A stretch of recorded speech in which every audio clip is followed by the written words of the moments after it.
यदि व्यवहार की भाषा तो सबको लेके चलो। गुरुदेव ने सबकी बात की। गुरुदेव में तीर्थंकरत्व जो कहते हैं, तीर्थंकर जो अपन कहते, तीर्थंकर का नेचर, वो नेचर दिखाई देता है, इसलिए अपन उनको तीर्थंकर जैसा कहते। तीर्थंकर नहीं कहते, तीर्थंकर जैसे परिणाम वाले कहते। क्यों?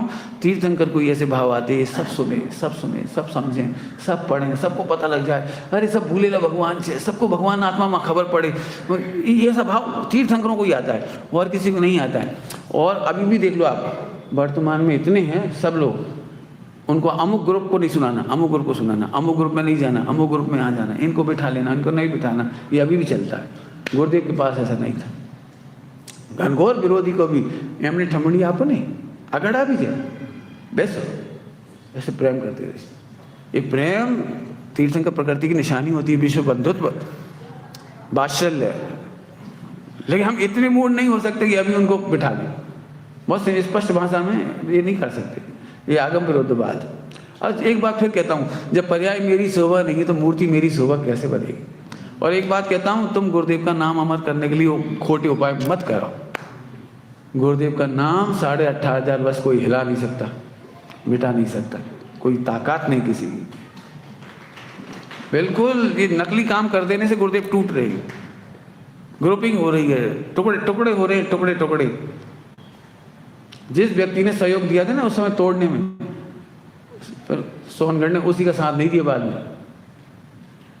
उन्हें पसंद नहीं आई, क्योंकि उन्होंने अपनी भी मूर्ति बिठा ली है अलग, भावनगर में अलग बिठा के अपनी। क्यों? गुरुदेव की आड़ में अपनी भी बिठ गई, बेंसरी की भी लगा दी, शशि भाई की भी लगा दी, फजा भाई की भी लगा दी। इससे सोनगढ़ भी खुश नहीं, क्योंकि गुरुदेव के बाद भी किसी की मूर्ति नहीं चाह रहे और बन गई।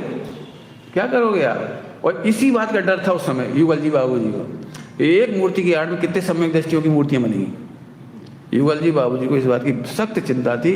अंदर खाने उन्होंने बहुत बातचीत करी, बेंसरी से भी बात की थी, शशि भाई से भी बात की थी, शशि भाई खारा से भी बात की थी, औरों से भी बात की थी।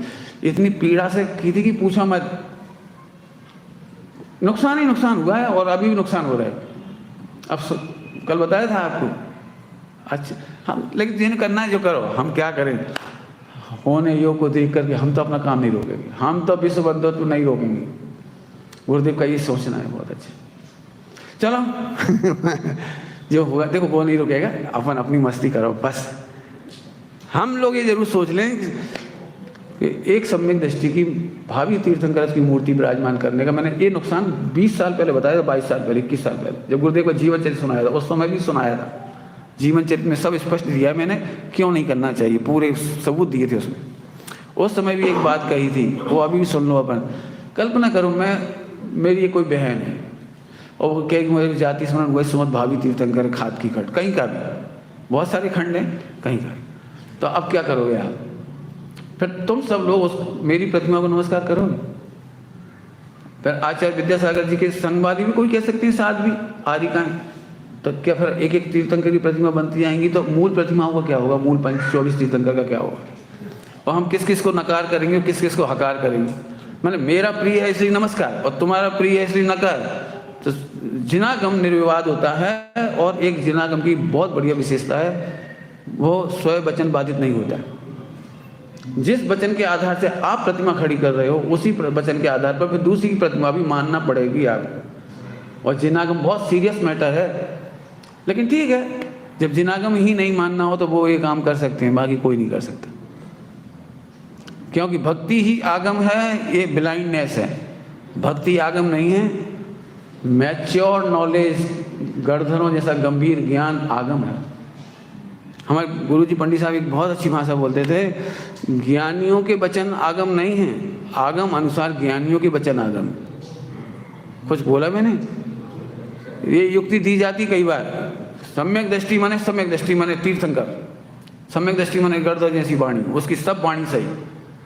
तो पंडित साहब ने इसके लिए एक बात कही थी, फिर से बोल देता हूँ, ज्ञानियों के वचन आगम नहीं, आगम के अनुसार ज्ञानियों के वचन वो आगम। तेसाम वचनानुसार माशात आचार्य कुंद कुंद देव, आचार्य तीर्थंकरों के अनुसार जो वाणी है वो आगम। ध्यान रखना भैया, बिल्कुल स्पष्ट भाषा में बोल दिया मैंने, जो भी कहना था मुझे। कोई भी इससे सहमत नहीं है और ना कोई होगा, लेकिन उसकी आड़ में तकलीफ केवल 2-4 जनों की वजह से इतनी गलतियां होती हैं। हम सबसे द्वेष भी नहीं कर सकते और जो हो रहा है उस भवितव्य को स्वीकार करके समता भी नहीं छोड़ सकते। स्वीकार भी नहीं करेंगे तो समता भी रखेंगे। दोनों काम हमें करना है। क्यों? ये अनादि अनंत हुंडा अपसर्पणी में सब चलता रहेगा। आप उस दिन की भी कल्पना करो जब पहली बार दिगंबर श्वेतांबर हुआ होगा, जब 20पंथी 13पंथी हुआ होगा, भट्टारक आए होंगे, मुगलों से नुकसान हुआ होगा, अंग्रेजों से क्षति पहुंची होगी। उस समय भी सारा जैन समाज रोया होगा। टोडरमल जी के साथ जो घटना घटी उस समय पूरा समाज रोया होगा। लेकिन हम अपना रास्ता नहीं रोक सकते, हमें आगे बढ़ना है। द्वेष भी नहीं करेंगे, समता भी रखेंगे और एक की गलती को गुरुदेव की गलती या किसी समूह की गलती नहीं मानेंगे। ये आप सबके लिए मैंने अपना बात कही। ओम नमः शिवाय।